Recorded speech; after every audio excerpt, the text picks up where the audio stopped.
All right, welcome everybody. We've promoted this all week and talked about what we're going to do with myself and Boyd Duckett. And first of all, I want to thank Paul and Jana for having us here at GTO.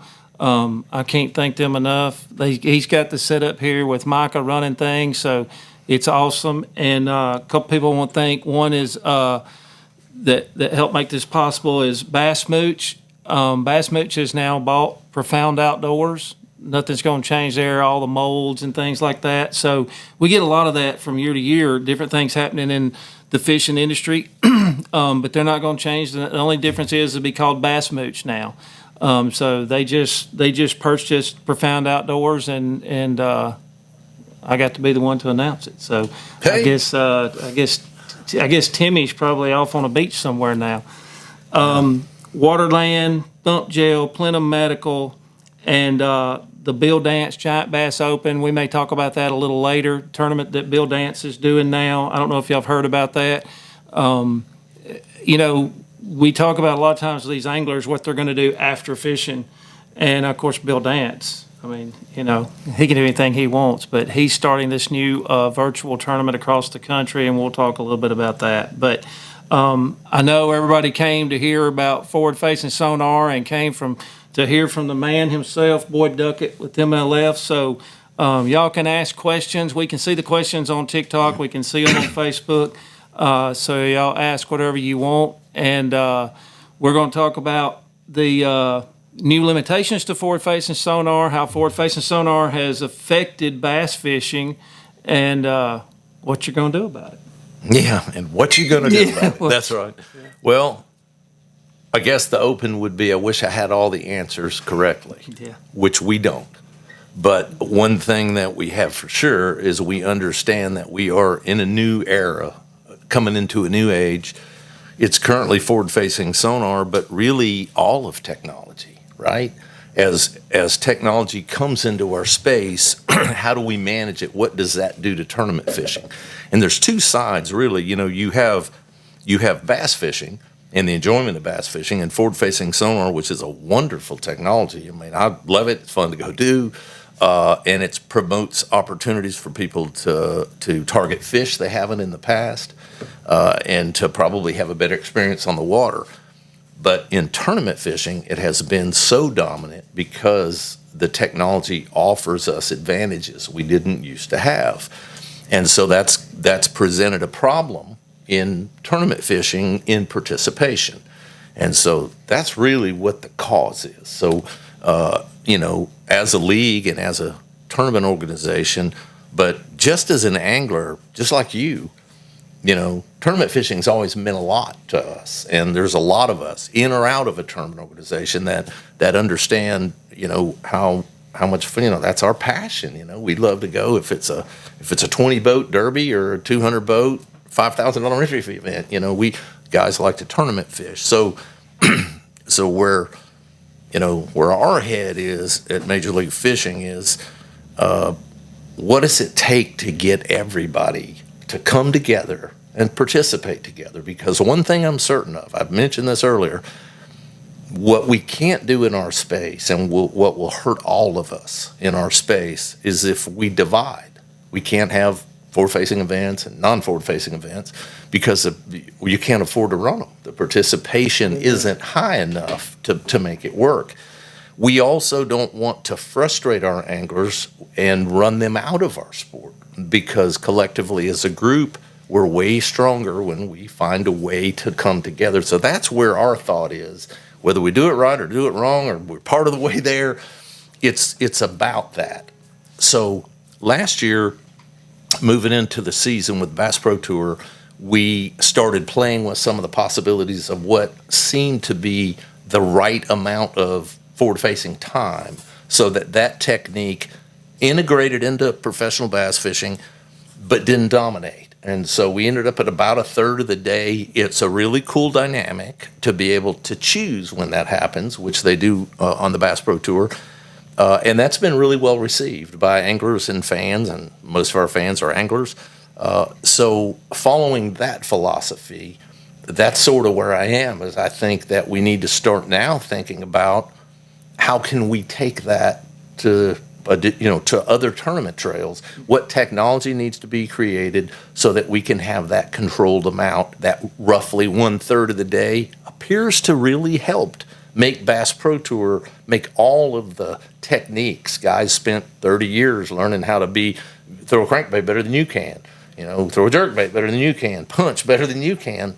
And so where all of their techniques can kind of be fair, and at times you win punching and I win cranking and he wins scoping, and we all have a chance. Well, that helps the bait companies too, because you're not just going and buying minnows and jig heads. You're having to buy baits to do all other techniques.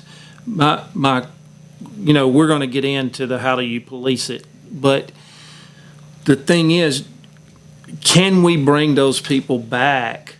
And you're talking about co-anglers. When you're talking about splitting the field, we're talking about anglers that feel like they can't compete when people can live scope all day long. We've lost those guys. The Toyota series at Pickwick, which normally has 250, 260 boats, I think we had 116 this year. Mm-hmm. And I blame some of that on social media, because it's social media and forward-facing Sonar. You're having 30-pound bags to get a check, and then it gets blasted on social media, and the local guy goes, I'm not spending $1,800. Yep. And so is it enough? And I know that's the $1 million question. If you cut it to 1/3 of the day, is that enough to bring them back to the fold? And the co-anglers, because the co-anglers are really the most important part of this, in my opinion. You're looking at these co-anglers that don't want to sit up there behind somebody out in the middle of the lake. So is this going to be enough to bring them back?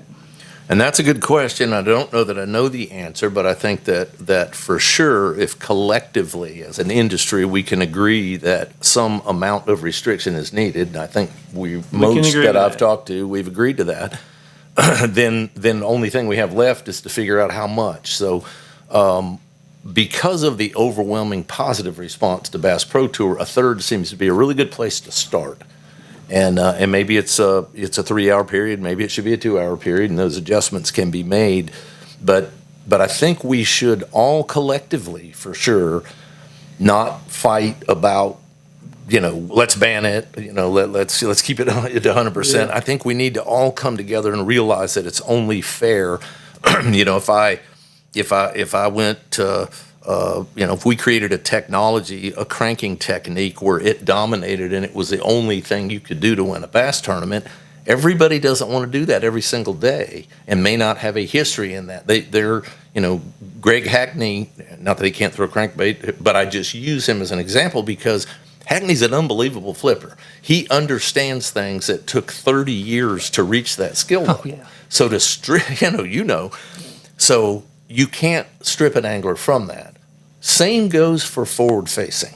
Let's talk about the Drew Grills and the Dustin Cannells and the guys at Bass that have come along and have perfected this technique. It's also not fair to strip them of what they have learned, because they have put in thousands of hours to perfect that technique.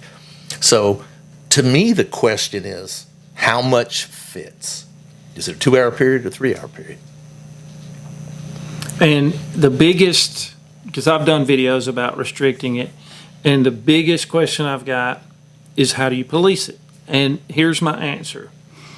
When we say, how do you police that? If there had never been a fishing tournament in the history of fishing, and I come to you today and said, Boyd, I got an idea.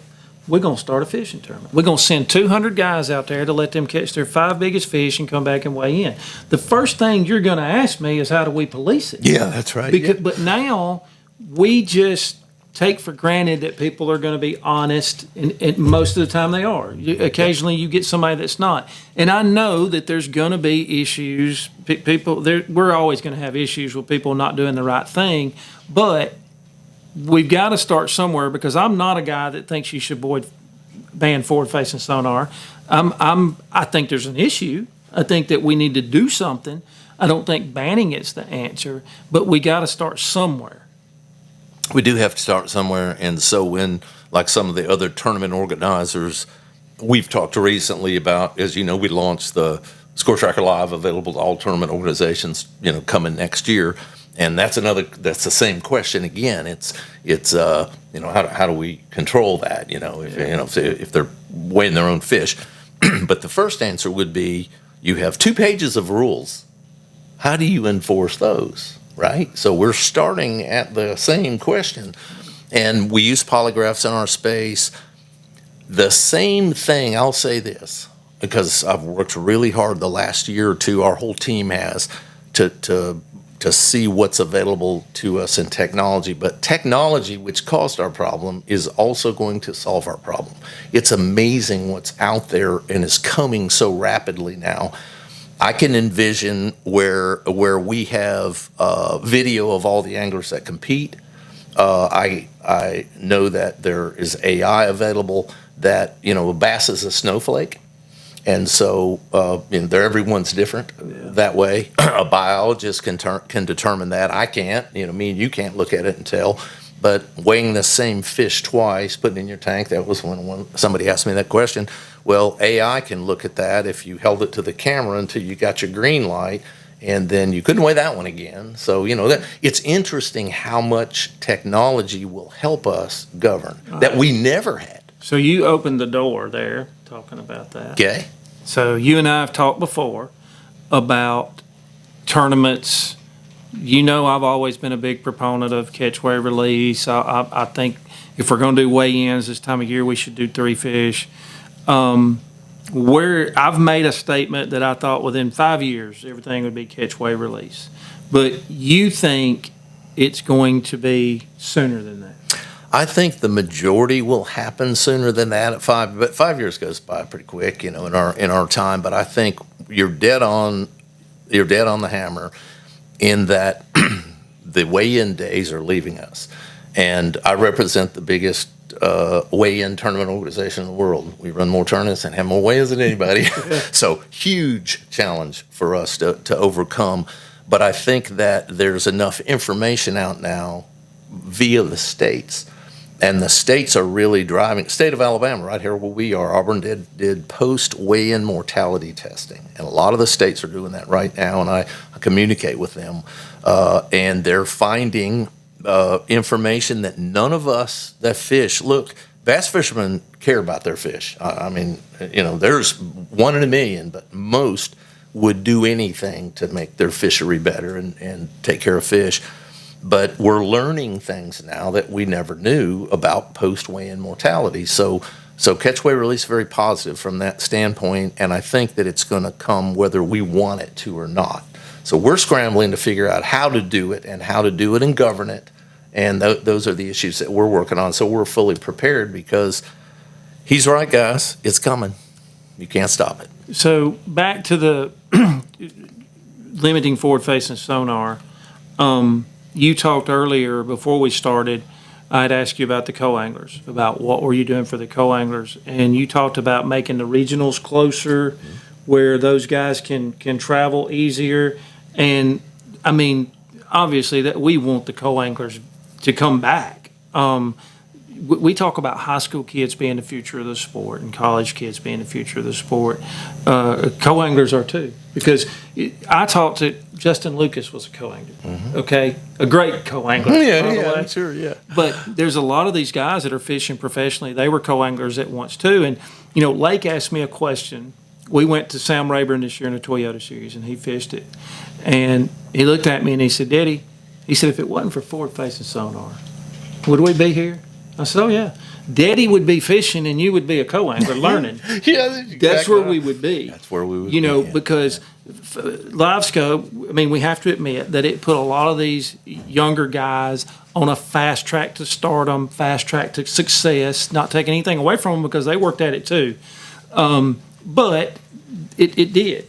And so in doing that, something that we don't talk about a lot, I think that took a lot of our co-anglers. Forward-facing sonar took a lot of our guys that, and I'm not bashing anybody that's great at forward-facing sonar. Please don't think that. However, it does give people an ability that we didn't once have to go out and catch fish easier. And so guys now, where they would usually be a co-angler, they're going out and fishing. And so now, we're so short on the co-angler side. It's terrible. But I do think I've talked to a lot of co-anglers about this, and I get a lot of them comment, and they love limiting it to a third of the time. Mm-hmm. And I think my videos in the beginning was talking about a half the time, which would be my preference. But anyway, limiting it half the time, that guarantees that co-angler half the time he's going to be fishing. That's right. Co-anglers, to your point, co-anglers, a big part of what we do. We have about 14 to 15,000 unique anglers that fish with us in our BFL series.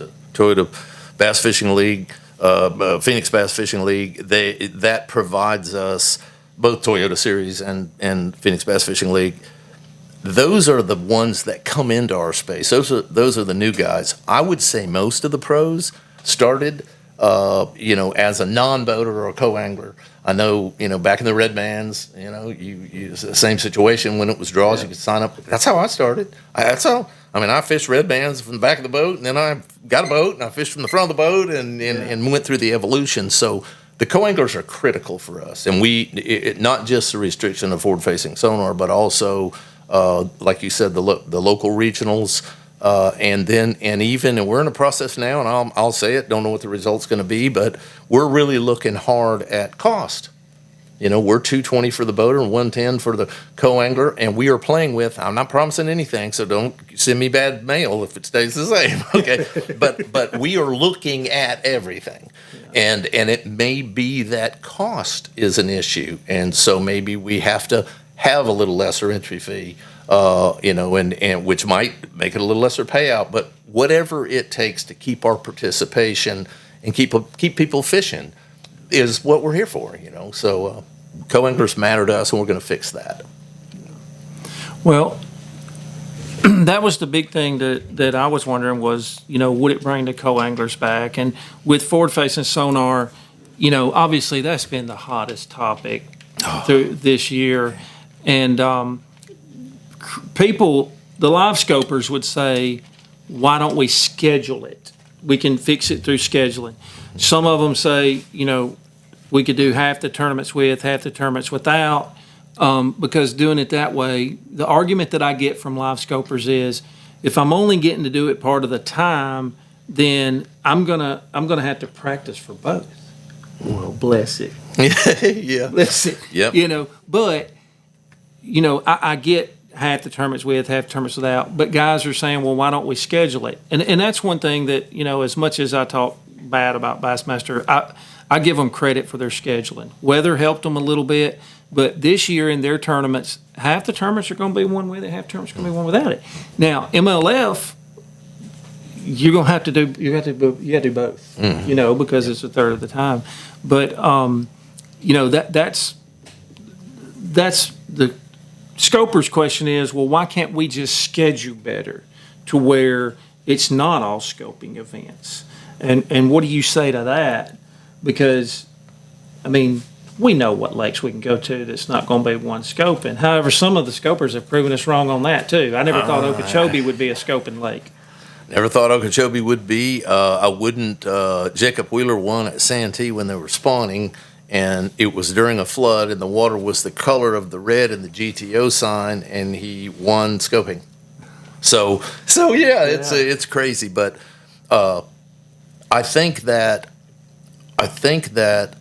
the right limitation and having, I look at it as a technique that needs to be incorporated evenly with the other ones. So you wouldn't say you couldn't crank one of the days, okay, or that you couldn't punch one of the days. And so instead of running into those unfair opportunities, weather would dictate, the perfect, forward-facing day, comes and goes, and that was your day. Yeah. It's not. It really creates an imbalance in the field. So I think being able to use your technique to ride your skill, which all pros do, and remember too, you and I are really kind of talking about the pro level side, but my bigger interest is all of the rest of fishing. Yeah. Our pros, at Bass Pro Tour, Tackle Warehouse Invitationals, the Elite Series, the NPFL, they're going to fish no matter what we do. Yeah. I don't mean that disrespectfully, but that they're professional anglers and they're going to take on whatever set of challenges they're on. They're going to fish. We're really talking about participation nationally in tournament fishing. Makes it work for everybody watching, all the boat manufacturers, engine manufacturers, protection of our lakes, the voice in the outdoor space, the influence that we have on government bodies to make our fisheries better. All of that is created from numbers. So the big challenge is what's the right thing for everybody to do? Not that they have to do exactly what we do, but that's kind of where my head is what works so that we can incorporate, your portion of forward-facing sonar so that it's just another fair technique. And that's why I say I'm kind of past. I'm kind of past all of those questions personally. Not that I've got it right, but I've fought through myself to the point where to me it's just a matter of what is the right and correct and fair amount of time. But I think it needs to happen every day. So let me ask you this. Let's say that we go to a third of the time and let's take the BFLs. Mm-hmm. Okay, we got a third of the time, and I'm going to ask the question that gets asked the most. How are we going to police that in the BFLs? Are we going to do that with the co-anglers? Do we have technology that can do that? Where are we at with that? So all of it would be the first answer, because we're in a position now where we're cutting new ground every year now for a little while with all of these changes coming in place. We're taking on new challenges and pioneering new waters that we haven't been in.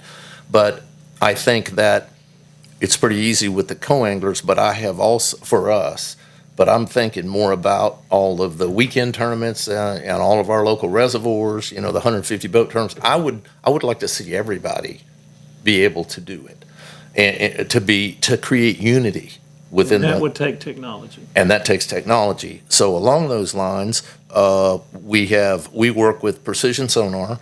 They created our boxes that you currently see us use at the pro level. And just in case somebody asks me, they're like, would the are your BPT guys going to cheat if they didn't have the box on? No, they won't, but we still have the box. And one of the reasons is that's our testing ground for everything. You'll see us do a lot of things. We have, at the Tackle Warehouse Invitationals, we ran Vosker cameras this year. So we watched all 150 guys. We weren't full in all of them, but full fields. And a tournament director can watch them all day long. And that's not because we don't trust our Tackle Warehouse Invitational guys. It's because we want that technology to become available so that we can take it down to the rest of the levels. On the forward-facing, go back to Precision Sonar, their team is currently working on that lockbox in such a way so that it can be automatically opened and closed and can be tracked. So if we're able to accomplish that through technology, then you can't beat it. And if it's open for longer than the time period, let's just say it's 3 hours for conversation. If it's open 3 hours and 2 minutes, you get a pound a minute penalty. And then now you don't have to worry about it. We know they can't beat us, but that's coming. And so back to that you said about the lock boxes on the Bass Pro Tour, so that people know, I only know of one instance this year that there was an issue with the lockbox. Mm-hmm. That was with Alton Jones Jr. It's the only one I know of that happened through all of the tournaments that we've had. We had one issue where I think he ended up breaking the key with it or something, couldn't get it off. Mm-hmm. But that's what people are wondering is, the policing part, and with the technology, that would be awesome to be able to do it. But again, I tell people, how do we police tournaments anyway? We have one way, and that's a polygraph test. That's it. But, the people that have, it's been very positive with the videos that we've done, the lives that I've done so far to talk about it with, doing it a third of the time. Co-anglers like, hey, I'm gonna get 2/3 of the day to fish now, without having to be possibly stuck in the middle of the river. Line scopers don't always stick you in the middle of the lake, but quite a bit. I want to look at some of the questions we got. And somebody put on there, this is what transparency looks like. Other organizations should take a look. Why are boaters being punished for the lack of co-anglers? There are proven ways to keep your boaters if there is enough co-anglers, also killing participation across the board. This is also, I guess he's talking about live scope.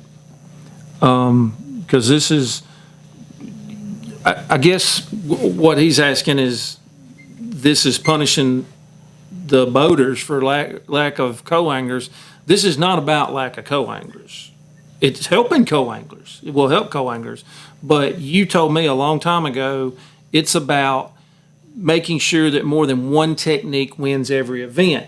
And that goes to the whole industry. We have to look at the industry as a whole, because if people are having in tournaments to not use live scope for 2/3 of the day, then that means you got to start back buying crankbaits, spinnerbaits, jigs, worms, all these other things. And, for the last year, it's been minnows. I mean, you get in my son's boat right now, and it's 90% minnows. Yeah. Let me see what JT said on here. Yeah.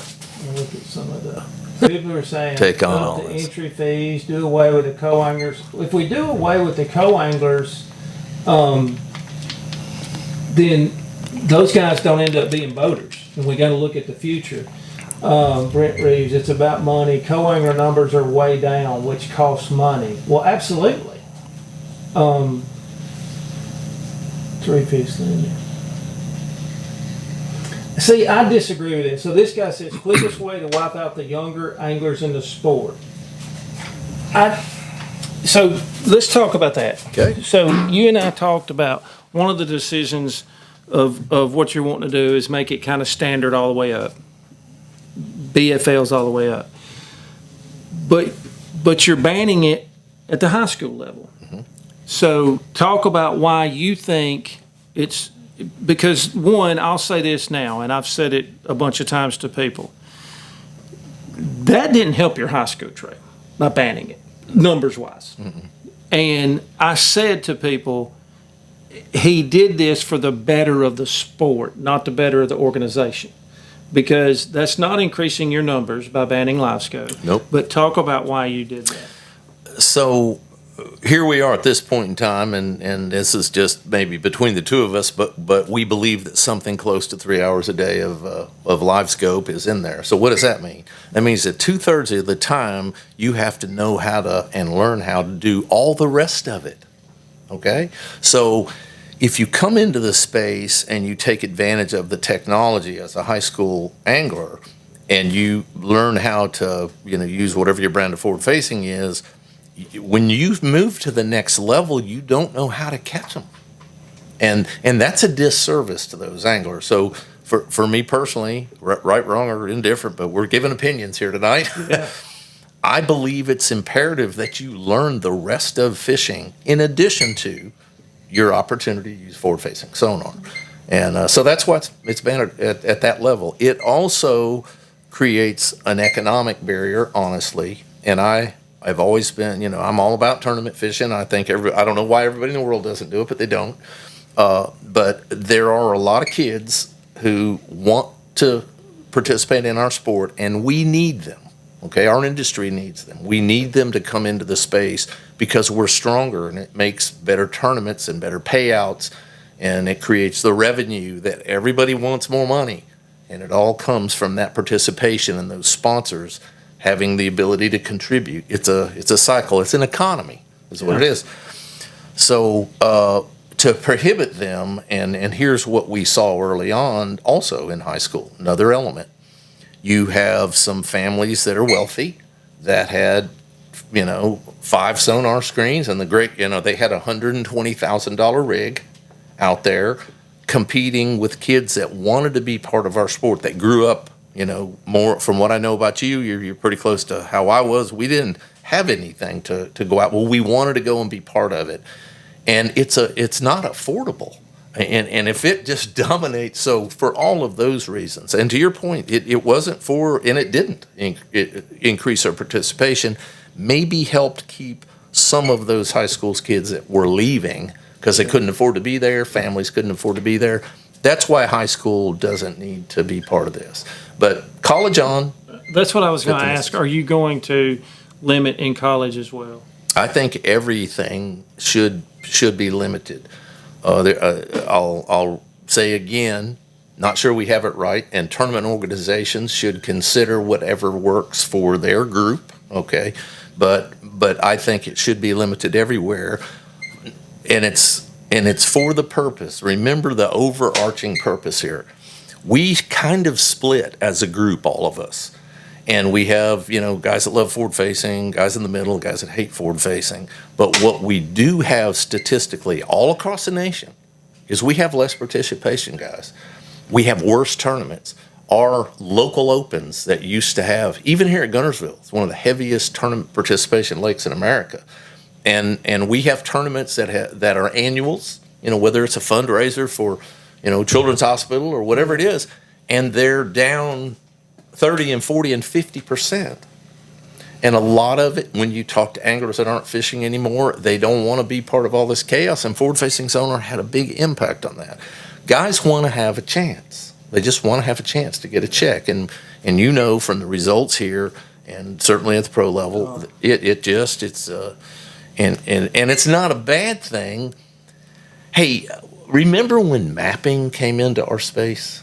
This is not the first game changer. I've said it before. My son doesn't understand when I tell him this, but I'm not going to say mapping affected fishing more than live scope, because that's probably not true. But mapping hurt people that had put in a lot of work, knew where things were, spent the time on the lake. For me, I dove for mussels. I know where every shell bed is on the Tennessee River. And so for me, I knew where everything was, and then maps come out and everybody else gets to know where it is. And so mapping allows you to sit at home and know where you're going to go fishing the next day. And some would say that live scope allows you to just, it's not as easy as putting down a trolling motor, okay? For you people that think that, let me tell you something. That is not the case. There is a science to it.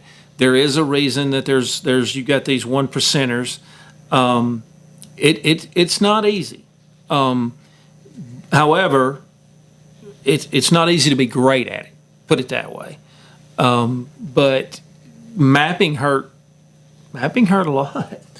Mapping, everybody forgot the changes we've gone through. I remember when years ago, and I was fishing an event at Lake Erie, and in the old days at Lake Erie, we took paper maps, and that's a big lake, guys, and we'd ride around, and you may or may not find the hump you're looking at. So you don't know where you are, and you're trying to find it. I remember when I got in avionics as quick as I could, and in fact had to buy a new unit, and my boat wasn't but maybe 2 years old, that would burn avionics because the early ones wouldn't. Yeah.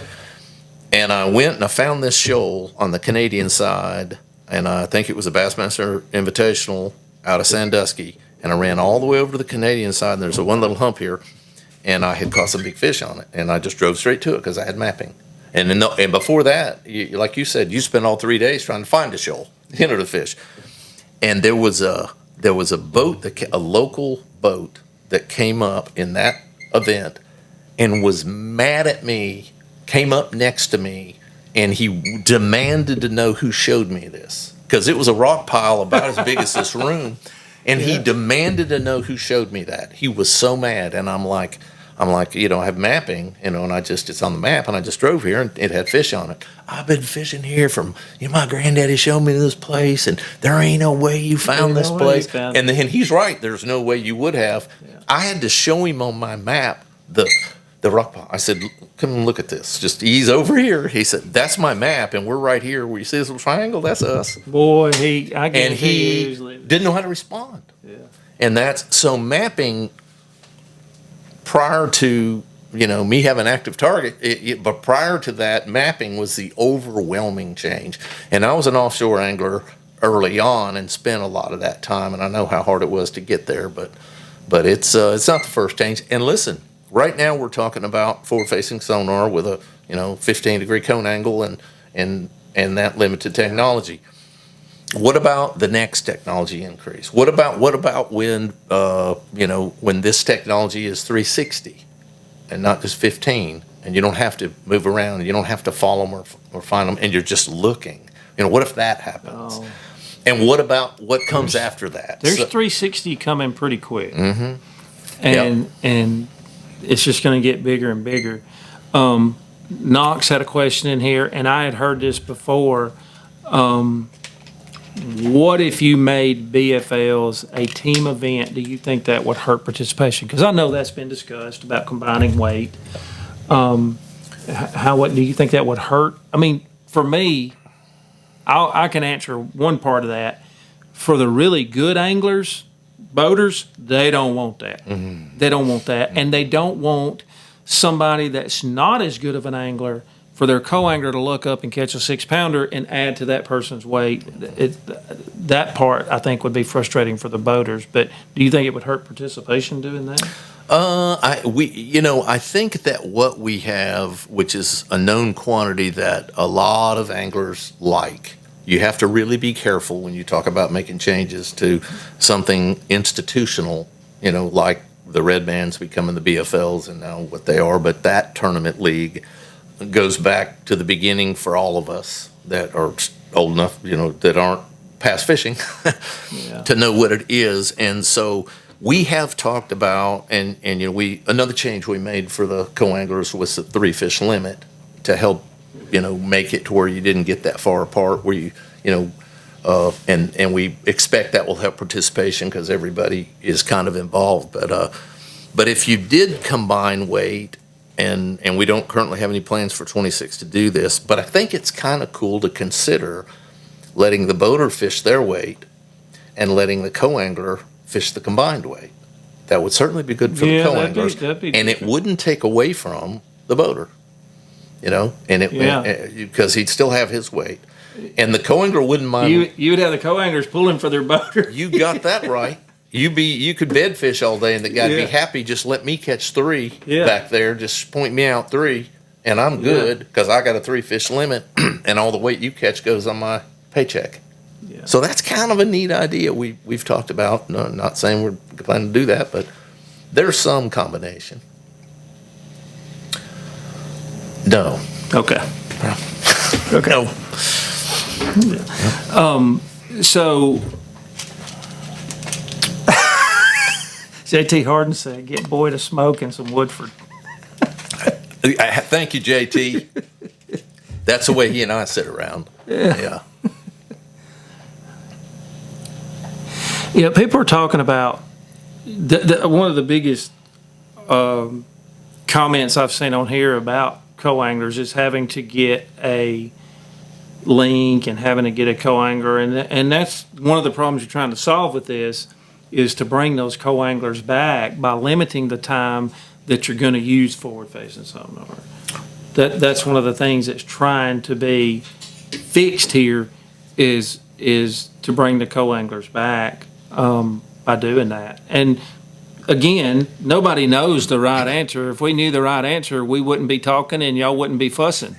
Everybody would know what the answer is, but it's crazy what forward-facing sonar, I guess the divide it's caused, because I see it in the professional realm. I see it even all the way down to the local level, and I hate it when somebody like Hayden Marbett, he can come over here and catch 5 for 25 on a trout and win a tournament, and all he hears is "you dang old scoper." You're doing that scoper. Yeah, that's right. Yeah. And then you hear the scopers, we say, well, they couldn't catch them without it. So it's caused a big divide in our sport. And somebody said, if something's so controversial, why don't you just ban it? Well, we're trying to fix it. We're trying to get to where it's not as controversial, and trying to solve it to where you're never going to make everybody happy. That's not going to happen. In my videos, the number one thing I see is ban it, ban it, ban it, ban it. And then you have the other side coming and saying, why are we banning it? I mean, why don't we just limit it? So, I think that obviously when y'all released the rules for the Bass Pro Tour that they were going to use it a third of the time, that was big. That was a hit. And it's even more interesting because you're wondering when somebody's going to use it. And then you're watching somebody down in the standings and they didn't use it first and second period, or you see a Jake Lawrence or a Drew Gill with a big lead and you say, okay, well, let's see what you're going to do without it. Yeah, So yeah. it's been good. It's made it fun for our guys at Bass Pro Tour. I think they were nervous about how it was going to be coming into it, but it's put a whole new dynamic into it because now you have to figure out how to incorporate it, and it's just more exciting. It's a challenge, for those guys. Speaking of the Bass Pro Tour, so y'all going to 50 this year.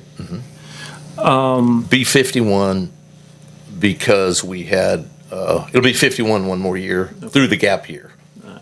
And are the payouts going to change numbers-wise? Are the same amount of people going to get paid each tournament? We'll pay 50% of the field, and we increase payouts. First place, $150,000 now. Okay, pay 50% of the field. 50% of the field. Okay. And so with those guys, are there any plans to go lower than 50? No plans to go lower than 50. All right. And with JT said, love the third format. I'm for 50-50. Well, this year's the best to watch this season. Oh, absolutely. The format this year has been incredible. Boyd has the best golden retriever ever, in case you didn't know.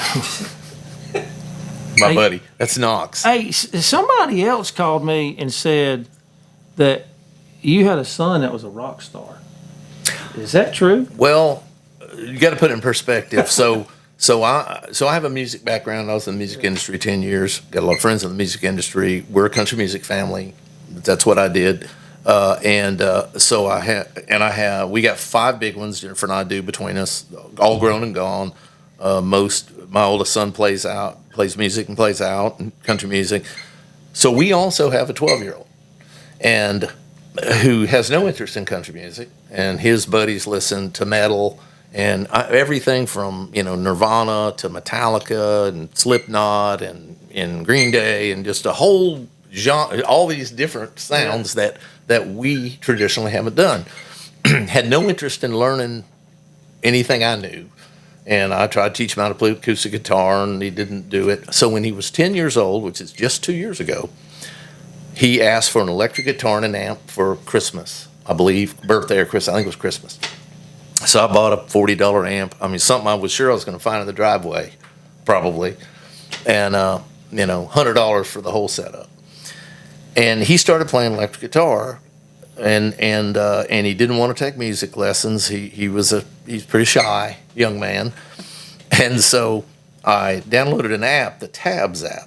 And the Tabs app is, unless you know music, can be complicated to figure out how to follow the tab, but it is right there. And so he learned how to play electric guitar, and now he's 2 years in, and to be honest with you, he's really good. Really? I'm his dad, but you should ask someone else from the music industry that I would know, that would tell you he's outstanding to be 12 years old. He's 12 years old? He's 12 years old, so, yeah, wish I'd have brought something we could play it, but yeah, he plays Metallica. He's got a little band that he just put together with 3 buddies. It's really hard when you're 12 and 13 years old. I was going to say, how do you put together a band at 12 years old? He has worked for a year to get enough together to guys that had enough interest, and they practice, and they're called Meltwater, and you can check them out. They have a... What's the name of it? It's called Meltwater. Meltwater. Yeah, and so you can see them on YouTube. So, and I think they have a TikTok account. So you have to hear that in the house? No, well, originally, but we pretty quickly. So I had a garage space that was available, and so we shifted. The whole music room now lives outside, so they're in the garage, so they don't bother us. But yeah, he is all about playing metal, and he's good at it. How about that? Yeah. I don't remember who called me and told me that. Somebody. It may have been JT that told me that. I don't remember, but somebody did. Good little player. I'd rather do that than fish. I don't know where he gets that. JT said you can play and sing? You're a singer? Used to be. You want to sing Rich Man South of Seabold? Do you remember that song? I do remember the song. I'd have to have the lyrics. I don't know it well enough. Somebody said, why not ban it for a year and see what happens? I don't see how you can go wrong. Man, you can go wrong with banning it for a year. You can answer this better than I can, but I can tell you right now from a scoper's dad that loves MLF, loves Toyota Series and everything about MLF, he wouldn't fish it. I'll tell you right now.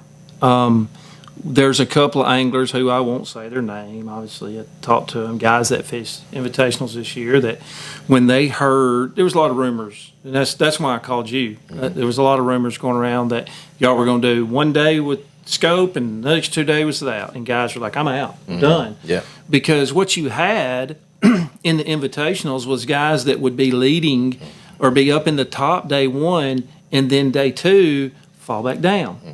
And they got frustrated. A lot of them got frustrated. We've had several people that says, hey, I'm not fishing invitationals next year. I'm so frustrated. And then they hear that you might do this where you can do it a little bit each day. And they say, okay, I'm good. And where I think we're going with this, with a third of the day, to me, this is my opinion, is that all of the arguing about you couldn't catch them without scope, you couldn't do this, you couldn't do that, it makes everything more of a level playing field to where you do have to do everything.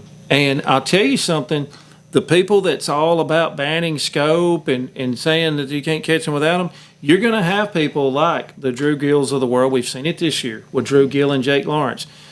People said in the very beginning, and I even made a video jokingly about Drew Gill early in the year, about, after live scope, he should just go to Waffle House after his live scope period. Then he caught an 8-pounder on a chatterbait. Yeah. And so what you're fixing to find is these guys are going to get a lot better without live scope, and they're going to be Jacob Wheeler-ish type people. And I shouldn't even compare somebody to Jacob Wheeler, because I'll tell y'all something about him in just a second. But that's what we're going to get to is these guys are going to learn more and more. And one thing I want to say about the scopers in their defense, most of these people, your Jake Lawrences, your Drew Gills, your Tucker Smiths, and all these guys that we think are great scopers, they would have ended up being great fishermen without it. Absolutely. Okay? They put their time in, they worked their butts off, and they were into it. It wasn't just that the technology made them good, okay? The difference is that they found the technology and they became good at it. But if you're going to be good with that technology, you still have to go and do it every single day, okay? The kids that I know, and I'm just talking about the young kids with Lake, Fisher, and I, the younger kids that I grew up coaching and fishing with, they're going every single day. JT, I just showed him a paper asking about that, and he said that could not be commented on. But these guys would have been good to begin with. They would have been good. It may have taken them longer to be good, but they were still going to be stars. No doubt about it. If there was any question about that, I learned that quickly watching our guys, at Bass Pro Tour at all levels. You said it right. If they'd have put that same amount of energy, because they're great anglers and they're special, okay? The guys that catch them, like the guys you just mentioned, those are special people. In my career, it was Kevin Van Dam. We all could throw a jerkbait, but we could never throw one like he did. And he worked hard, and there were techniques that he was so good at. I remember going to Grand Lake. It was in the summertime. It was a June tournament, and Van Dam was probably leading top. Somewhere on top, probably leading. And all the talk was, he catch them on jerkbait. And 30 guys tied on a jerkbait in June. Didn't matter. And they couldn't catch them because it wasn't even a jerkbait event. But he could, because he could do things that other people can't do. These young anglers that are superstars at forward facing and utilizing that technique, with time would become superstars at those others. So you're completely right. They can all catch them.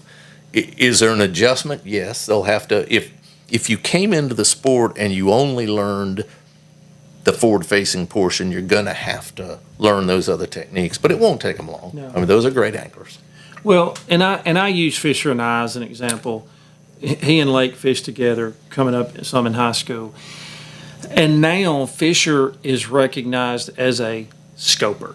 Okay, listen, I boat captained them. Okay, when they were 14, 15 years old, you didn't say nothing. They told you where they were going. They told you when they were leaving, and it wasn't you're trying to tell you need to do this. Now we still told them stuff, but you didn't have to do any of that, and it wasn't live scope. But then when live scope came about, they just took off.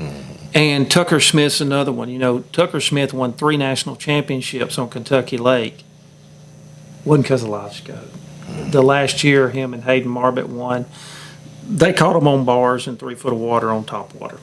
They weren't live scope. There's like that with a lot of Bass Pro Tour guys. But, you know, what I was going to say about Jacob Wheeler, people ask all the time, well, why is he so good? What's he doing? I'll tell you. We talk about the techniques of fishing, flipping, fishing grass, offshore, live scope, fishing boat docks, flipping docks. Then you got preparation. Jacob Wheeler is top 5 in every category, but in this one, preparation, he's number 1, and it ain't close. There's nobody close to it. And that's what makes him the best fisherman in the world. I mean, it just is. I'll give you a 6th one. Yeah. Work ethic. Yeah. Okay? Yep. That boy works. Yeah. He works hard. I don't think I ever talked to him and he's not fishing. Ain't practicing. I called at the Toyota Series. We were at Chickamauga, and y'all were coming to, what lakes were y'all coming to? Y'all fishing 2 different lakes in Tennessee. He was going to the one up above it. Yeah. Because it was similar. And he was just out there fishing because it's similar. Yeah. Yep. Trying to Man, he's always learn doing what he that. can. Hey, or you'll talk to him in the middle of the summer when we're not going to Lake Erie and it's not on the schedule, and he'll be practicing Erie and any given body water. Yeah. To try, because he knows his game in his career. He's going to be back there. Yeah. He's going to be at Norman. He's going to be at Okeechobee. He's going to be at Toledo Bend. And they're all that way. I tell people all the time, you know, I'm friends with Wiggins and we live close. And when Lake will go fishing and I talk to Wiggins or I talk to Jordan or Lucas, whoever it may be, well, where's Lake at? How's he catching them? What's he throwing? What's he doing? They're like sponges. And it's not because they're wanting to go there and do it. They're just wanting to know more to knowledge. keep that in their head of what's going on. Yeah. Just for sure. But I guess with the forward-facing sonar, everybody's wanted to know, and we've explained that about, you know, possibly doing a third of the time. It's going to stay the same. The things will stay the same on the Bass Pro Tour, obviously. And the invitationals, do you think that doing it this way is going to bring more people to the invitationals? I think so, because I think it's we weren't sure what to do with the invitationals. Obviously missed it. If everybody wasn't happy, we missed it. And it's like I said at the beginning of the show, I'm not certain about these things. I'm only certain that we have to figure it out. I know that we can't do nothing and win. I know that we have to take on the challenge to figure it out, whether it's third of the day, 2 hours a day, 3 hours a day, or whatever it is. So yes, at the invitationals, to answer directly, that'll be a third of the day next season for sure. Well, Lake had heard that the invitationals were going to be 1 day with scope and 2 without. And I was on the phone with somebody, and he was fishing a tournament. We were fishing the Fisherman's National Championship. And he turned around and looked at me, and he goes, hey, he said, you told me that anglers should not decide the rules or the formats because they're gonna vote on what benefits them the most. I said, that's right. He goes, Boyd Fish Invitationals? I said, yeah. He said, why does he get to decide what I get to use? Because he's picking what, is going to benefit him the most. And I said, buddy, I don't think it's going to be 1 day without, or 1 day with and 2 days without, because the guys were just, they hear all kind of rumors, and they're calling thinking I know, and I don't know, and they're calling me going, this is bull crap, I'm done. I'm like, I don't think that's what it's going to be. Yeah, just to be completely clear, so we have in the acquisition of FLW, what we gained in that acquisition was a lot of years of tournament experience. We have all those BFL tournament directors, Toyota Series, obviously all the tour directors, and a management team that spent their whole careers in fishing. So I'll float an idea, and I meet with the tournament directors. I don't make individual decisions. We have too good a team, and so I may float an ideal to Dave Washburn and Kathy, and they'll put together a meeting, and then sometimes the tournament directors will eat me up and convince me that it's horrible, and those guys have a ton of experience. So we're very collective. I don't want to. I'm not sitting here making these rules. I'm trying to guide the ship and create the outline, and then let those of us that are talented and experienced. And I'm really interested in outside the sport, not within our organization. I mean, I talk to you about things that are good for our space, and people that care about our space. I'm very interested. I get a lot of good suggestions from the people that I interact with.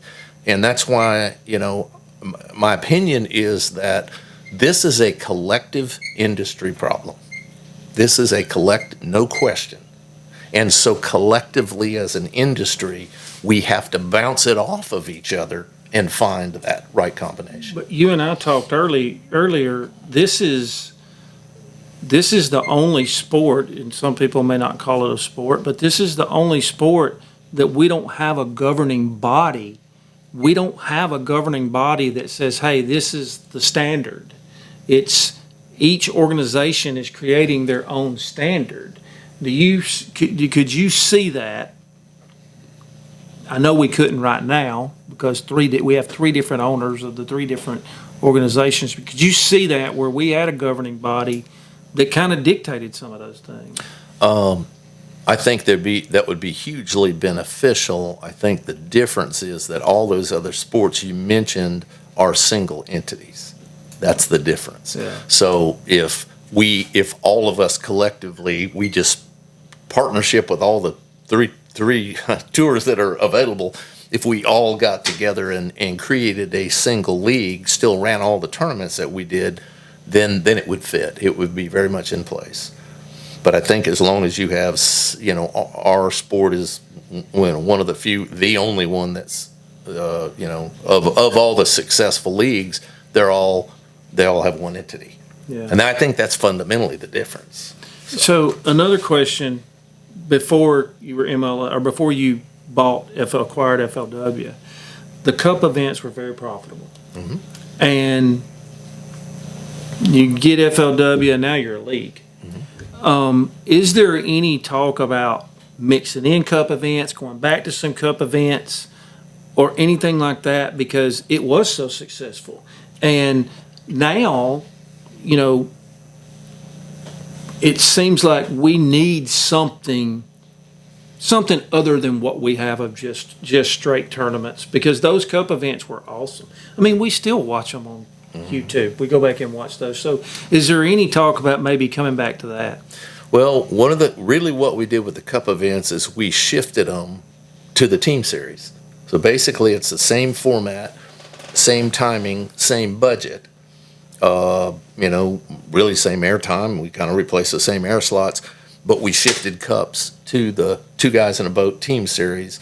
The Cups had run a long time. We had outstanding ratings but they waned some. Every show that it airs eventually needs an improvement, and so the team series has done that for us. Our ratings we had a substantial increase in ratings with the team series because it's fun. It's what so many people do. I had to show them I was a real person. Yeah. So somebody keeps calling me on thing. So let me ask you this, and we talked about such good stuff, and I hate to even bring this part up, but it's the financial part of fishing. We after 2020, and in the last couple of years, we have anglers that are struggling financially. We can come up with all kind of reasons for that. One, I blame social media, a lot of it. Now you have a lot of social media influencers that are taking money that once went to the professionals. But I know the conversation you had with your guys about why we're going to 50, why we're trying to get down, because we're trying to make those guys make more money. And we still have guys that are going to be in this top 50 that financially are still struggling.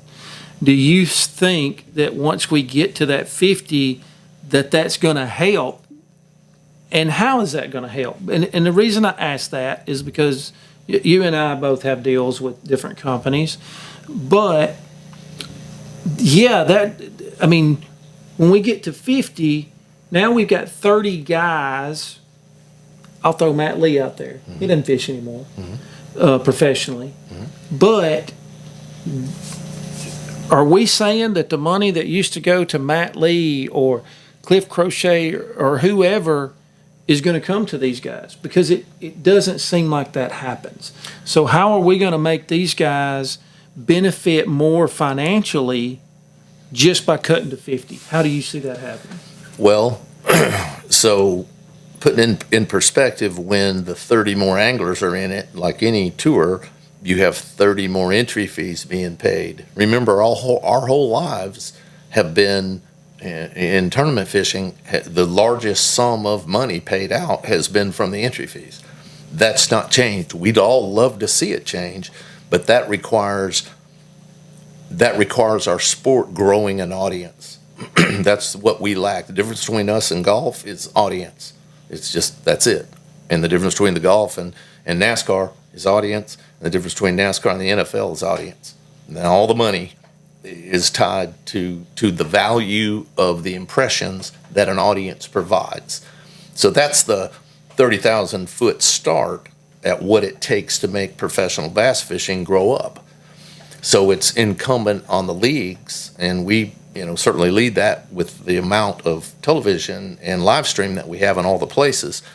But that's our challenge. That's our job, is to find a way to produce a product, introduce it to a new audience, go to all the networks and streaming that you can to bring that big, heavy income in. But until that can be accomplished by us or Bass or MPF, all of us together, we pay entry fees. The payout does go up going to 50 because the contribution from the league doesn't go across as many guys. Yeah. But do remember, you have 35,000 entries that don't come in. Yeah. So it doesn't go up exponentially, but it does go up. We also contributed as a league money to the pot to be able to go that 150,000. Yeah. Next year you're going to have I looked at it basically $112,000 per tournament that doesn't go in the pot. If you count 15 entries next year, right? Yeah, that's right. The entry fee. That's right. So, So I see how having less people obviously is gonna help, but how long is it gonna take, and is that gonna translate? Like, I wish that these brands would, okay, we're gonna pay these guys more because there's only 50 of them, but them brands are just looking at it like, I can go sponsor another guy over here. That's a challenge that I don't know that we have control of, but what we do have control of is offering a media platform so that those anglers' impressions and value is high as it can be. And there's no question that smaller field allows us to do that. Basically, we cover those guys, and that's really the bigger portion for the anglers, until we're able to grow the sport and bring more money into the space, where we, love not to have entry fees. But without entry fees, payouts are, Bass went without entry fees and created a payout. I'm not picking on them. I know too, we did it before that. We started there. But there isn't enough profit in the tournament business to run the payouts we have with no entry fees. Can't happen. Business model doesn't work, and I wish it would. I work every day to make it work. This is a $6 million question, but if 2020 doesn't happen, if COVID doesn't happen, do you think we're in a much different place? Yeah, that's interesting. I think that COVID in the outdoor space had a positive impact and not a negative impact. I say that because though we might not want more people fishing our holes, the more people that participate in our space, number one, we want viewers, because we just talked about how that is how you build a sport. But we also want people to participate because it brings money into the space, and the Rapalas and the Pure Fishings and the Mercuries and the boat manufacturers, they have increased revenue to share in the space. And so it getting bigger is what makes tournament fishing bigger. So the endemic side growing always, if you look at the history, has always done well for the tournament guys. The other money is our responsibility as tournament leagues to find a way to learn how to run our events and to produce a television product that the Anheuser-Busch's and the Goodyears and all those non-endemics, it's up to us to try to find a way to offer them the value. Selling sponsorship is a misconception. We have all these assets, can you go sell sponsorship? Guys, it's as hard on our side as it is on your side. I guarantee you, because you get involved in it. So it's not about having the asset. It's about having an asset that is wanted to the point to where a non-endemic will come into the space and do it. How many cameras will y'all have this year with having 50 anglers? Knox asked, out of 50 anglers, how many will have cameras on them, or how many cameras will y'all have? So we'll run 7 through the qualifying rounds, and we'll run 10 on the top 10 on the final day. Everybody has a camera, and we run 7. But we have a really cool. I assume this is noticeable. It's noticeable to me, and we pay money to get there. But we do an outstanding job, heads off to our production team, in our ability to anticipate and track anglers to do camera transfers. You'll see 30 or 35 of those guys on camera. Yeah. And if you ever wonder how that's happening, that's because we have boats staged everywhere. We communicate. Obviously, everybody's live on GPS for us. So we're always watching Score Tracker move and do that. So we cover the event really good with that. And then final day, because you don't want to miss a moment of that top 10, there's 10 cameras. So one of the questions that I got today from one of your Bass Pro Tour anglers, it's funny how sometimes they'll get me to ask stuff that they don't want to talk about. They don't want to ask. Yeah, they don't want to ask. Yeah. But the perception to them is, because they had heard that 50% of the field would get paid, is that, okay, we're cutting from 80 to 65 to 50. So we're cutting out over 2 years 30 anglers. We used to pay 50% of the field, which was 40 anglers. So we had 40 places. So now these guys have worked their butt off to stay in that 50, but now we're paying 15 less places than we paid 2 years ago. And what they feel like is, hey, since we've gotten here, I'm not one of them people who thinks everybody should get a trophy. Mm-hmm. However, this is not just everybody getting a trophy. These 50 anglers are the 50 studs that's endured and made it there. So why make it 150 for first and not spread that other out to pay more places? Now, I'm all for 150 for first, okay? Let me just say that. I'm for 150 for first. This was a question that was asked to me. But why are we increasing first place more and we're cutting the numbers where 25 through 40 doesn't get paid? So we, traditionally in all of our history of our sport, we paid half the field. Most of the schedules and the money and entry fees are based on that. So that's one, is you're kind of staying with that traditional process. I'll also say, and all the Bass Pro Tour anglers know, because I've stood in front of them so many times, all that is negotiable. I mean, it's not, we believe that we set it where we think it's, one, good for the sport, it's good for the fans and the potential fans and the growth of the sport, because if you have a $50,000 first place or $150,000 first place, it matters to new fans. If a guy stands to win $10,000, I'm just throwing that out there, those shows aren't very popular. If you want a popular television show, pay them $1 million. People watch you do anything. They climb mountains or eat plants or anything in the world. So following that premise, that first place prize is really important for the growth of the sport. But I say all that in that if the majority of our anglers thought we had the payout wrong, it doesn't cost us anything to fix that. So I'm very open-minded to that, and they know that. We've talked through it, we've changed them before. But realize for everyone, this is usually what I find at the end of it, you know, there's equally that many guys that want it like it is. And so, Yeah. and I've always kind of had the rule that if it's not an overwhelming majority, we're not going to make a change, because why piss off half the group just to make the other half, happy. Yeah. So, but if it proves to be the wrong thing to do, or if we can please the overwhelming majority of our anglers, we make changes. That's how we kind of changed everything. We have had tons of positive impact by working with our anglers. A lot of these changes and a lot of the advancements that you've seen us do at Major League Fishing are angler ideas. I talk to anglers all the time, and our guys, not specifically about competition, because you can't get the competitor out of an angler, but about the space and about ways to make it better.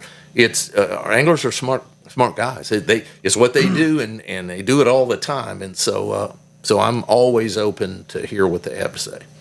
Paul Bork said, think Calcutta is like saltwater tournaments. Let anglers pay more in tournaments to ban. Hey, I'm working on something like that, so I ain't even going to mention that comment. You're not even going to bring that one I'm up. not going to bring that one up, Paul. Okay. We're working on something like that. All right.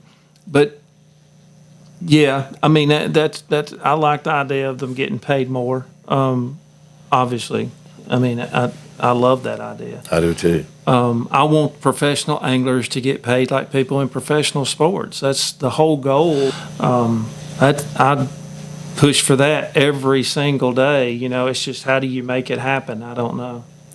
Well, you know, as a quick recap, somebody has got to figure out, either collectively or individually or someone or some group, we have to figure out how to make our sport have a larger audience. That's where the big money is.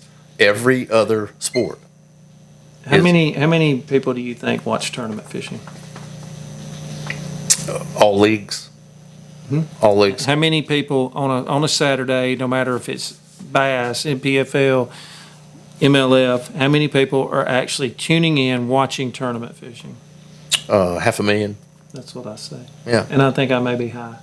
Could be. And there's 56.5 million people that bought fishing licenses. Yeah. So where do we get the other 56 million? You know, how do we get them to watch? Because if we get them to watch, you know, we've done something. Yeah, it goes to show you that we don't have that figured out yet. Kevin Baxter said if they're paid like professionals, they can also be cut like professionals. Payment should be based on performance. I agree with that.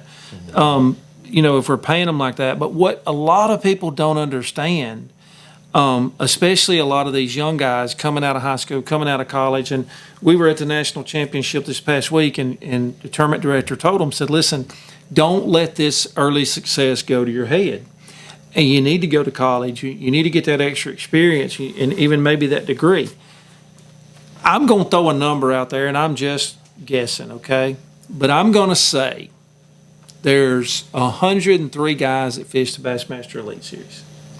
I'm going to say out of 103 guys that fish the Bassmaster Elite Series, not counting winnings, take winnings out of it, I'm going to say over 50% have less than $50,000 in sponsorships.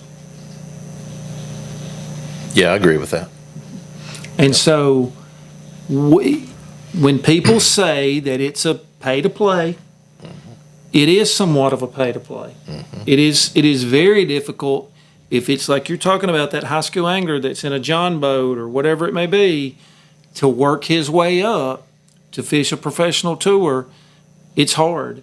And people don't understand with these entry fees that you have to pay and your expenses, most of the time you're looking at $60,000, $70,000. Then you got to turn around and make that money. And if you got a mortgage or whatever it may be, you got to have $100,000 in sponsorships just to cover all that. Then you got to go cash a check. So it's not, right now, it's not the dream job like you think, okay? If you're planning on coming, you think you're going to make the elites or make the Bass Pro Tour or go fish the NPFL and you're immediately making over $100,000, you got another thing coming. And it's not, I try to tell the young guys all the time, it's professional fishing is more than catching them. Okay? You got to be able to sell a product. You have to be able to sell yourself. That doesn't mean you have to be the greatest talker in the world, but you do have to be able to sell a product. If people are going to pay you, they want a return on that investment. And so I don't know of anybody, including Jacob Wheeler, that from the start could have lived off of his winnings. I don't see it. Maybe Wheeler, but he's a freak. But starting from the beginning. No, probably right. Starting from the beginning. You know, you said something earlier in the broadcast that is a great point. Bass fishing has changed and will continue to change. In the early part of my era, there was no internet. There was no internet. And so my value as a pro would be to go to boat shows and do this work to get all that extra money. So when I did deals with my big sponsors back in those days, I was expected to give them this one 10 appearances and this one 5 appearances and go work our tails off. And then we were powerful influencers, very powerful, because that's the only time they got to be around someone that knew more than they did, or we were certainly supposed to. The era has changed. And you mentioned early on, social media has changed it.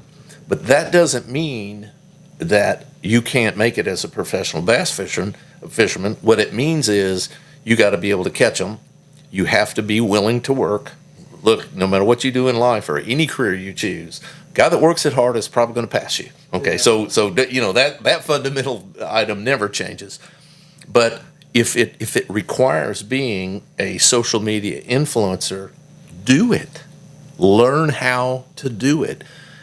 It's a wonderful opportunity to go out instead of doing whatever else you would have done, whatever other job you would have done. Work's hard for everybody, okay? I mean, they're all hard. Trust me, they're all hard. Yeah. But to get the luxury to be able to go catch fish and spend all this time on the water is a phenomenal opportunity, okay? So for young pro anglers, don't be scared to work for that. If you want to be president of a major corporation, you know how hard that path is? It's harder than this. Absolutely. Okay? It's harder. To make big money takes a lot of work, y'all. And you're right. It's not about catching them. It's about the whole package. Yeah. So today's social media, if you want to be a social media influencer, beat those big influencer that's getting the Strike King money and the Rapala money and the Pure Fishing money and the motor money. Put out more content than they do. You have to be willing to do that work and become that total package. And we have anglers that do that, and they kill it. The other thing that, and this has existed since the beginning of time, and I'm just going to say it, okay? Because you want to be a professional bass angler doesn't mean you get to, okay? And I don't mean that derogatory.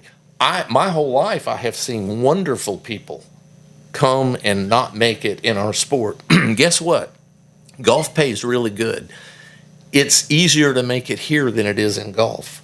Oh, I There are so many levels of golf that have no money in it that guys spend their whole life and can't make it to that final 144 or whatever the tour card number is. Yeah. They can't get there and sustain there. And sports aren't designed for that. Sports are designed to highlight and pay those greatest performers. That's what sports are. So ours is no different. And so my advice would be, one, don't have high expectations if you're not willing to try to be the best in the world, because trust me, you're going to get paid. There's a lot of money in sport if you catch more than everybody else. Trust me. But this is the one sport that you can lose more than you win and still be the greatest in the world. Maybe. Jacob Wheeler loses more than he wins. I'm talking about loses. Place. Oh, yeah, no doubt. No doubt. Yeah, there's no doubt about that. But he's a powerful influencer, and he does well financially. so you know, but that's where I go. It was just, my point is, let's let the pros take back the influencer money, because our top paid pros, and which by the way, guys, aren't all the guys that catch the most. Yeah. go recognize that they're stealing part of your money, and go learn how to become an influencer like those guys that don't tournament fish at all but are great influencers. Learn that job. I think that I've said it from the beginning when I saw social media growing. I said, hey, when the pros understand that social media people are taking money from them, it's gonna click, and they're gonna start gaining that following, because here's the one thing that pros have that your typical social media guy doesn't, and that's credibility. No doubt. Ben Milliken took the biggest risk I've ever seen anybody take when he went to fish the Opens, because if he doesn't make it, he already had the credibility and the following. But if he doesn't make it, then people start to question it. And he made it. And look where he's at. Blake Hall asked, in regards to the invitationals, can we possibly not allow guys to cherry pick tournaments, fish one tournament? That's never been our intention. The reason we did that was to maximize payouts. The Tackle Warehouse Invitational is designed at 150 boats. It's a great payout. It's the minus the Bass Pro Tour. Tackle Warehouse Invitationals is the highest paying tour out there per event. It's the highest paying tour per event out there. You mean per event? Per total, or based on the pay? Not total, because there's Lead Series has 9 events compared to 6 in a I championship. mean, you mean per event. Per event. Okay. Per investment. Per investment, $5,000 investment. Yeah, that'd be. So great paying, but it requires 150 boats, and we don't want to reduce payouts. So we're gonna love to have nothing but guys that fished all of them, and top 33% or whatever go, top 50 go to the championship. Love to have that, but until we have that, to keep from declining the event, we have to let some guys in at the local events. But It's like somebody wanted me to give you something to wear on the show. what? Whoa, we got trouble now. It matches. It halfway matches. Yeah, I'll never hear the end of that one. Oh my gosh. Yeah. Well, we got trouble now. Let's see.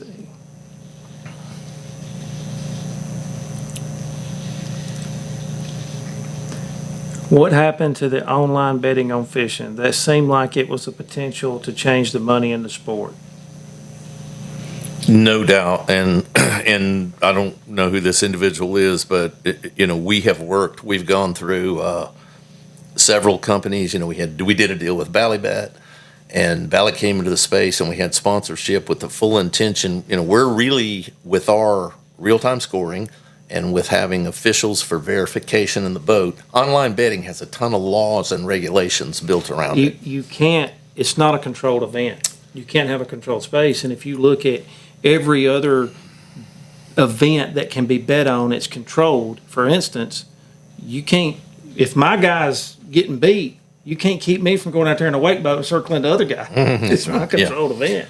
But we were able to get past a lot. I mean, we worked hard to make the changes to be able to convince them that we could be enough of a controlled environment to allow gambling. Unfortunately, the betting space has grown up so much, Bally's got out of it. And that was our one. Now, we haven't quit, and we're still trying, and we're still talking to betting companies, because whoever you are, that's a great point. It would no doubt expand our audience if we got into betting, because people go, I don't know, what's this bass fishing thing? Yeah. I'm going to bet on it, so I'm going to watch one. And it gives us, that's a correct question, and we work on it all the time. We just haven't been able to put it across the finish line. JT said, what about adding live streaming chat during events? We have talked about that before, and we certainly could add some live streaming chat. We have a pretty busy live stream now on the desk, and I'm trying to give you a correct answer. That's a production question. But I've asked that before. You remember we used to do that when we had not Shelley Sanders, but we had another lady that did that for a while with it, and we did that, and we took a little 2-minute segment and did that piece. But it was just a challenge to get the streaming value out of that versus a competition. And the majority of our fans, want to watch fishing. So I have a suggestion of something that I want to see just as a tournament angler, and I think it would be more realistic to people that fish every weekend. And we have a tendency, and I say we, as in MLF, Bassmaster, the organizations, to go find the guy that's whacking them. I want to see the guy that's struggling. I want to see the guy that was leading after 2 days and now he can't catch them. I want to know what's going through his mind, because that's realistic to me of seeing that, of knowing what's going through his head, because your average guy doesn't go out there and catch 20 pounds every day. It doesn't happen. So I want to see more. People are saying, there's been a lot of comments in here about Savannah bananas and reality, because 50 million people watched Duck Dynasty. They didn't watch it for the duck hunting. No, they didn't. They didn't care about duck hunting. So what about, we talk about trying to get past that 500,000. We want to get to that 56.5 million. Well, the one thing that the other 56 million have in common is they love reality. Yeah, that's right. One of the, now you've gotten into the world of what we have stomach acid over all the time, okay? We want the sport to be true professional bass fishing. Our fan base, when we try little odd off the wall things, and even when we've had things that were non-traditional, we get a lot of negative feedback about losing the core of the sport. And we don't want to change our sport. Football didn't change for the audience. So that sits on one shoulder. And then on the other shoulder is exactly what you just said. If we had, dancing ponies and whatever in the bass boats with us, we may have a bigger audience. So we need to be open-minded to consider, may or may not be Bass Pro Tour, may be Bass Pro Tour, but we should continue to try to find ways to grow the audience, even if it means it deviates from what we all know as the standard was. Because the other option is it stays the same and the payouts stay the same and it's never better than it is, right? At the end of the day, if we're only talking about tournament fishing for professional anglers, if they pay no entry fees and the money stayed the same, let's just start there, because that would be achievable. If that takes doing something weird to bring the audience, that should sure be talked about. And we do. We just don't know what that magic is. We don't want to ruin the sport trying to do it either. Somebody had sent me a question. I can't look at it on my phone, but I remember kind of what it was. Like, when you look at it, you're having to look at what's best for the anglers, but the fans are the most important aspect. No doubt. Because that's what drives everything. So pays the bills, guys. Somebody asked, and I don't want to get off subject here, but somebody asked how we caught 50 at Jordan. And the only reason I'm going to answer this is because I'm going to go into this scoping thing. The way we caught 50 at Jordan, and I caught one, we caught 50 a day, was because I was with a master scoper. That's why. And that goes back to what we talked about limiting it to a third of the time. Because when these guys are that good at scoping, I don't mean this in an arrogant way, but they expect to win. They think they're supposed to win. And when we're going out there, or let's say when the scopers, and I was with Lake, but if he's going out there and he catches 50, and the other guys that aren't scoping, they catch 8, chances are that we're going to get 3 fish out of our 50 that's bigger than those 8. Chances are. And that's what happens with the scoping when you have all day to do it. However, I feel like when you've only got a third of the day to scope, the scopers, the really, really good ones, still have they still have a good chance to win, but it also gives them another avenue to go fishing to figure out how to catch them a different way. But again, it's about the co-anglers too, of them being able to do something besides setting the boat out in the middle of the river. Because you ask how we caught 50 a day, in the middle of the river. That's how we caught them. Yeah, that's right. Yep, that's how it works. So, and I think that was the big thing.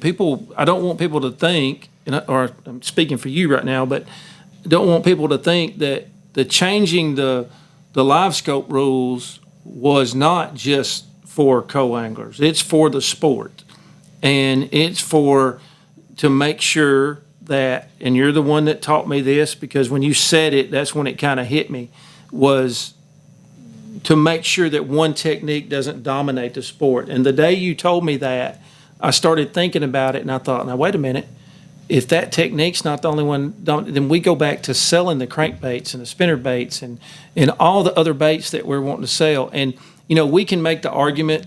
I've heard people say live scope's the reason for decline in the fishing industry. Look, I do a lot of stuff with 6 Sense. There's no decline, but they're a very innovative company. And so the people who are innovative and have come out with new things, they're not struggling. They're doing well. I know that some people in the fishing industry that have struggled, and I know that, well, you have a rod company. I'm sure bait casters ain't just flying off the shelves. They're not, and obviously we certainly have tried to be innovative in the scope. Our number on the bait side, on the duck fishing bait side, our sway minnow and sway minnow head and that system. I mean, we're selling more of those than we did a lot of the other stuff. So we have an increase in sales, honestly, as a result of using forward facing stuff. So, but I think overall it is. I think if you took the whole industry overall, you do have some companies that are ahead maybe from that. But I think overall it's probably decreased because there aren't as many different techniques you have to buy for. So if you look straight across the boards, but well, we do that on final day. Okay. Yeah. Brent Reeves brought up something that I've said too. This is why, boy, to tell you, I've said 50% of the time the whole time instead of a third. He says BFLs are just weekend warriors and don't limit it or ban live scope. Okay?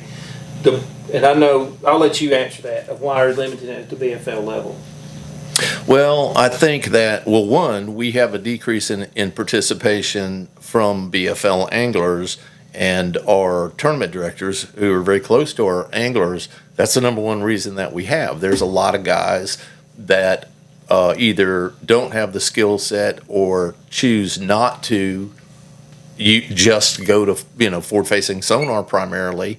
That would love to participate, but that's not the only thing they want to do. So I think that for all of tournament fishing, honestly, and even outside of our league, I think all of tournament fishing will ultimately, whether we have it right or not, will find a way to limit forward-facing sonar so that it fits into the sport. I've said this about twice or maybe 3 times, so I'm going to say this again.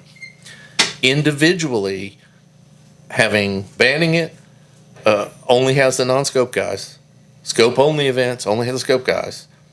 And so unless we all come together, our tournaments will be unsuccessful. The leagues can't afford to run them. There'll be no payout there'll be substantially less payout at the ramp. It isn't working. We do know it has negatively affected that participation. So I think it's now down to what is the right amount so that everybody has a fair chance and will come together and put all their entry fees together, and we can have those $10,000 payout tournaments again at local levels. I think that's what you're going to see well beyond our organization. So another thing that people have asked, and I didn't really think about it, is giving more love to BFL guys and that. And I think y'all do a good job. If you're looking for it, you find it. But those are the BFLs are where you're trying to make money. One of the leagues you're trying to make money, and so giving more love to those guys when they do win, and showing a little more coverage to the BFLs. Do you think that would help doing that at the Toyotas, the BFLs? And the Toyotas are great. Look, Jody White's been at every one I've been in, that I've been at. The other camera guy, Rob Matsura's been there. They do an awesome job. They're 2 of the best in the business at doing what they do. But at the BFL level, we don't ever have anything like that, really. As far as coverage. Coverage, yeah. We put on, 126 Well, that's of true. them. That's true. So, I guess so. so really that's Yeah. the issue is the economics. BFL is operating. BFL doesn't make the money everybody thinks it makes. If anybody thinks somebody's getting rich in the tournament business, call all the owners. Yeah. Okay, and so when we talk about doing things, it's how can we do it without it costing the anglers and us being able to afford to do it. We couldn't afford to cover BFLs with a person at each event. We have tried to increase, and you should have noticed some increase in our website presence. Yeah. When you go to BFL, it covers nothing but the BFLs, and we're trying to find ways to. Our PR department, we do press releases, certainly local to that city where the event occurred, and we do our very best because we love those guys, and that's a huge accomplishment, to win a BFL event, but you just have the cost factor that prohibits some of that. Hayden Marbett says, what is the deal for Toyotas and Invitationals next year? All of our participating anglers will get the official information this fall, but we've probably given a lot of it up today. Yeah. He already knows. There you go. He already knows. So I guess if y'all got any more questions, y'all ask it. I think we've covered a lot tonight. For the people that says they come in late and they want to know what's happening, you'll have to look at it on YouTube, I guess. It re-airs. Yeah. Always available. Somebody said add some professional wrestling angler. Yeah. Again, I want to thank Paul and Jana for having us here.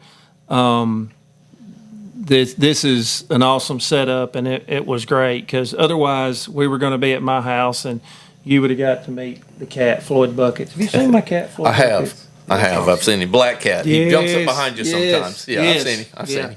Yeah, I know. Love the name, by the way. Yep, love his name. But also I announced earlier, congratulations to Bass Mooch. They just acquired Profound Outdoors, and all the molds and everything are going to stay the same. They'll change the name from Azuma on some of the stuff to Bass Mooch. Thank you to Waterland, Plenum Medical, and I said I was going to talk about Bill Dance. So, yeah. Bill Dance, like I'd go down to the Gulf with Fishing Chaos, and I would go ask people, do you know who Jacob Wheeler is? Do you know who Jordan Lee is? They didn't know. And I would get around to it and find out and say, Bill Dance. Everybody knows who Bill Dance is. Everybody knows Bill Dance. That 56.5 million knows who Bill Dance is. Yes, they do. And he's coming out with this Bill Dance Giant Bass Open, a virtual tournament. It's going to be incredible. It's on Fishing Chaos. And he's come out with this thing, and he's so excited because he said that he thinks this is, basically going to be his legacy. That dude's got a legacy. If he doesn't do anything else, he's got all the legacy he can stand. Incredible. Yeah. Yep. Incredible person. And I think he's like 80 years old now. He is.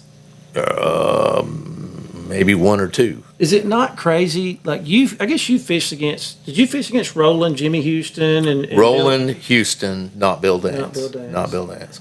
I got to take Roland last year on a smallmouth fishing trip, and I didn't take any cameras or anything out of respect. He was filming it for his YouTube. Mm-hmm. God, I wish I'd have took a camera. Oh, hear the stories when he got to talking, just raw. Mm-hmm. I didn't know how many times he finished in second place. Mm-hmm. And he got to telling me this one. So, back in the day, they let the sports writers fish. Yeah. And he tells me, he said, I'm fishing this tower. He was on the Tennessee River. It may have been Wheeler. So I was fishing this power line tower. And he said, I'm throwing up the corner. I'm just whacking them. He said, I don't have a fish in my live well less than 3.5 pounds. He said, so I told my sports writers, I'm like, hey, you want to catch some, man? You go. He said, I got the tournament won. He said, I got it won by like 6 pounds. Guy throws up there. Guy catches 2 pound-and-a-halfers. Okay, throws them in live well. They take off to the weigh-in. The guy put one on his side of live well. Oh. He got had 2 minutes. Oh. Had too many fish. And even though they knew that guy's was a pound and a halfer, they said, "Hey, you're responsible to know for your limit."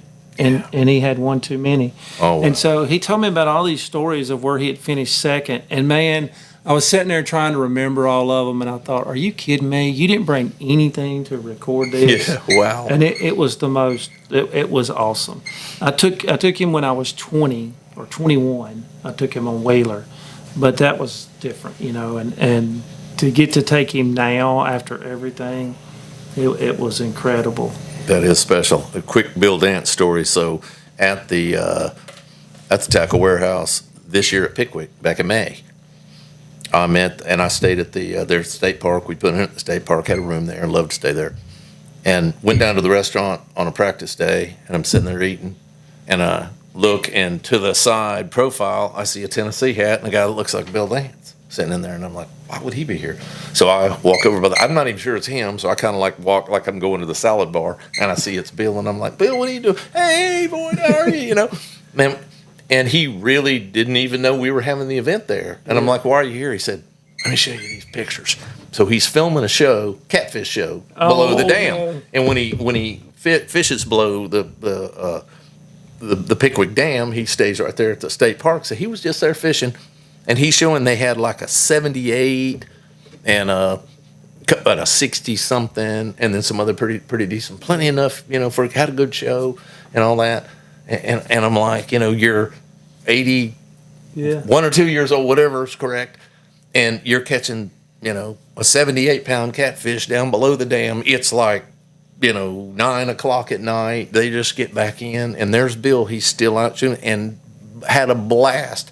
Was excited to tell me He caught this big catfish. to tell me how much fun he had catching this big fat catfish, from how they baited it and how hard he pulled, and when he got wrapped around something like it was the first one he ever caught. And it That's just had an impact on me. At his age, to catch a fish is still as much fun as when he was 8 years old. And that's how he's got the 56.5 million. Yeah. He just goes and catches them. Goes and catches them and loves it. But he was a showman too, still is. It's like we talk about with Duck Dynasty. The 50 million people watched Duck Dynasty and didn't care anything about duck hunting. I think a lot of people watched Bill Dance and didn't care about the fishing. Yeah, that's right. It was all the bloopers and the things that he did, slamming rods in the tailgate and the different things that he did was awesome. Yeah. Yeah, we've come a long way. Yeah, somebody said he's 84. Oh, 84. I was thinking low 80s. That is incredible. 84. I was amazed with Roland. He had been fishing 6 days in a row.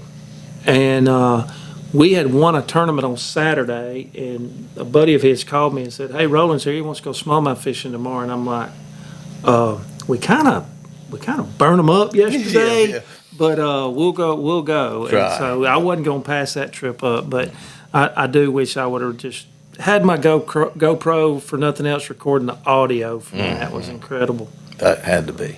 Yeah. The awesome experiences. Yeah, absolutely. Well, we'll get off here. And thank y'all for watching. I know, Boyd, a lot of people have commented about thank you for coming on. They're impressed by you, and they appreciate I guess you call it transparency. You talking about things and interacting, and you get to know what the fans think, because like we said before, those are the ones that are ultimately paying the bills. That's it. That's our audience. And you want to know what they think and how they feel about things. So I know everybody appreciates it, and I appreciate it. Well, I'm here because I love the space, and my energy in Major League Fishing is driven to try to make it better for the next ones coming. Look, Gary Klein and I talked about this back in 2009, that if we could work hard and find a way with this new format, and I've been on track for that. It's what motivates me to work at Major League Fishing every day. If we can make it, so that the young anglers come into the space, do better than we did, we won. And I promise you that's what motivates me. So it's make a lot of mistakes, but it's for the right reasons. All we can do is try. I've said it a bunch of times. People, I get all kind of things about your bitch, you whine, you cry. My ultimate goal is to make things better than how I found them. You may disagree with how I go about it, but you know, I can honestly say I didn't start social media to do any of this. It just happened. I guess Cayuga was the best thing ever happened to me. I didn't know it. Yeah, you didn't know it, yeah. But anyway, I do appreciate you spending the time and sharing with everybody and answering the questions and talking about the future of the sport. Yeah, man, I appreciate the fact that you care about it, because these platforms are what give us a chance to hear from everybody and try to do a better job. Well, I appreciate it. Yes, sir. Yep. Enjoyed it. And thank y'all.